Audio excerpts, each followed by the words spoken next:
and I'm a local attorney, and I've got a concern about our courthouse security order that the circuit judges have put the burden on the county commission to pay for that added security in the courthouse.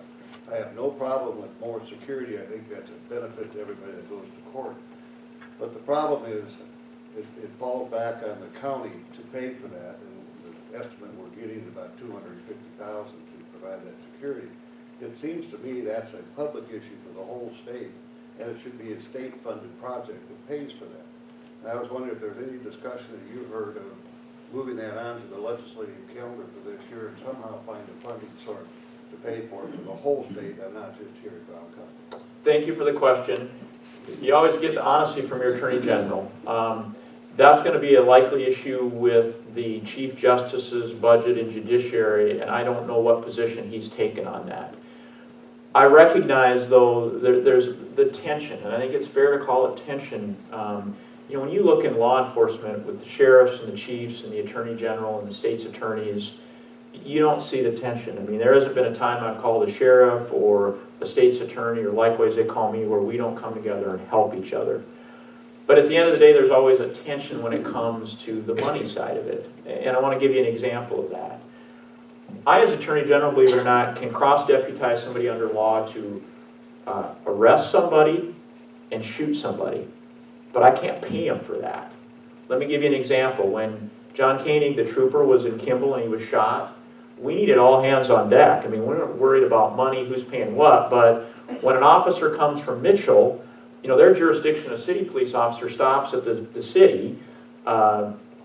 Davison County Sheriff's Department stops at the county line, and so how they have jurisdiction to come help that trooper is through me, the Attorney General, as a special assistant appointment. And so what I do is I receive an email, I live with my phone, and so I respond by email, and then I do the official work, but I cross-deputize them or make them special assistants.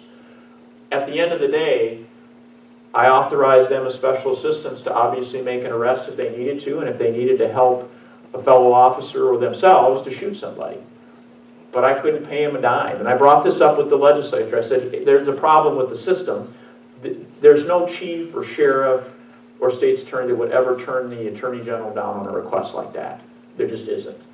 But we, as a matter of fairness, we're asking for that help. We got to figure out how to pay for this. And it came up in appropriations, and it didn't go anywhere. And so that conversation has been out there. Part of the big challenge, and you see this on the county commission side, is the cost associated with the criminal justice system. The county bears the burden of that. In other words, if a city police officer arrests somebody, once the arrest is made, it's a county problem. Hiring the defense lawyer, hiring the psychologist, the state's attorney's got to prosecute it. Heck, if one of the DCI agents makes an arrest, similarly, most of the time it falls on the county. And whenever you talk about probation and you talk about those type of things in the county jail, that's why our jails are packed. And so what I've proposed addresses some of that. And how it does it is, you'll notice when I talked about mandatory minimums, I didn't use the word jail, I used the word prison. So it's a mandatory minimum that you're not going to go to the county jail and the county commission's going to have to pay for it and the sheriff deal with it. It's going to the state penitentiary.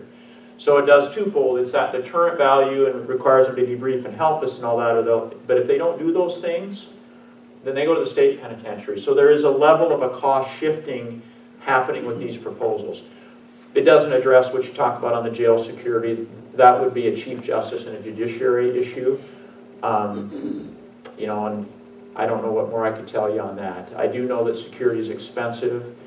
To the level that you do provide security, I will tell you, as our agents and our state's attorney's deputies and our sheriff's deputies and our assistant attorney generals come to your courthouses, the more safe you can make it, the better it is. I mean, we live in a dangerous world where not everybody we're prosecuting or arresting is very happy with us.